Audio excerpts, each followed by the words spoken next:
Nous étions 5 enfants aimés de nos parents. Et brusquement, en 1956, notre destin a basculé.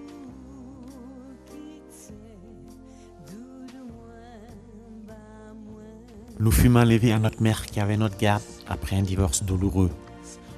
Une famille divisée à jamais.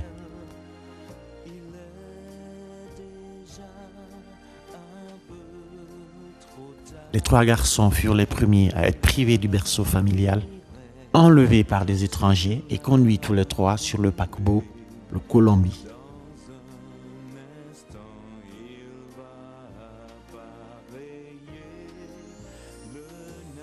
Nous sommes arrivés au Havre, où 3 personnes que nous ne connaissions pas nous attendaient. Et là, le calvaire commença.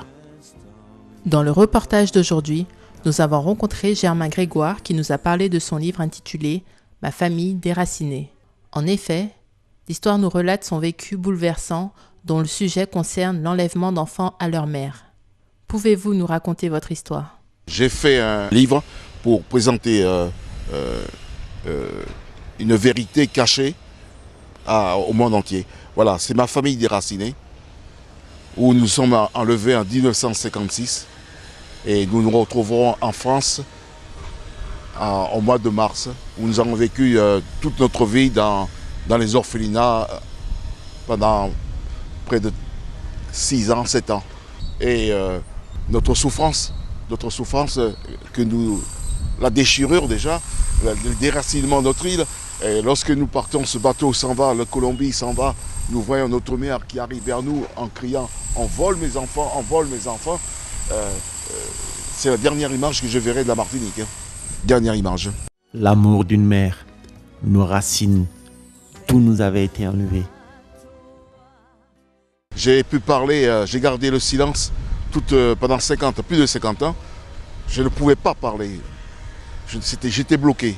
Et puis comme autour de nous, tout était que le silence, alors il a fallu que l'histoire de l'Arche de Zoré, les enfants de Zoré en 2007 éclate pour que tout rejaillisse en moi, que je puisse venir témoigner maintenant. Vous pouvez oublier, on oublierait.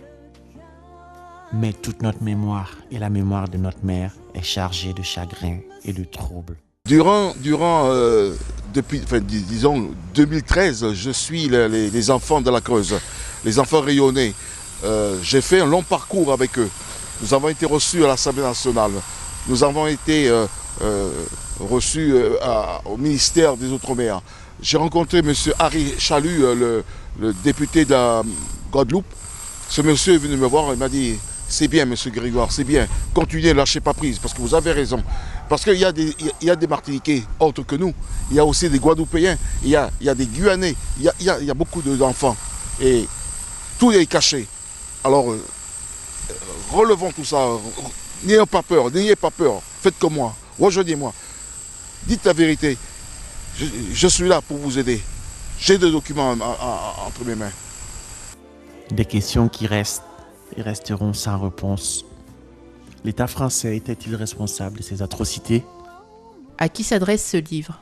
Ce livre s'adresse à tous les Antillais, parce qu'on nous a caché, cette histoire cachée que l'État français a su faire.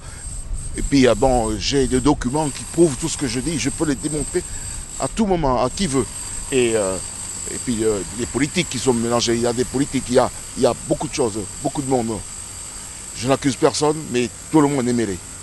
En 1990, soit 36 ans après, Germain Grégoire a pu retrouver sa mère 5 mois avant sa mort. Pourquoi ces enfants ont-ils été retirés à leurs parents ? Qui sont les responsables et pourquoi ? À la mémoire de notre mère, Georgette Rodride, pour que la vérité puisse éclater au grand jour.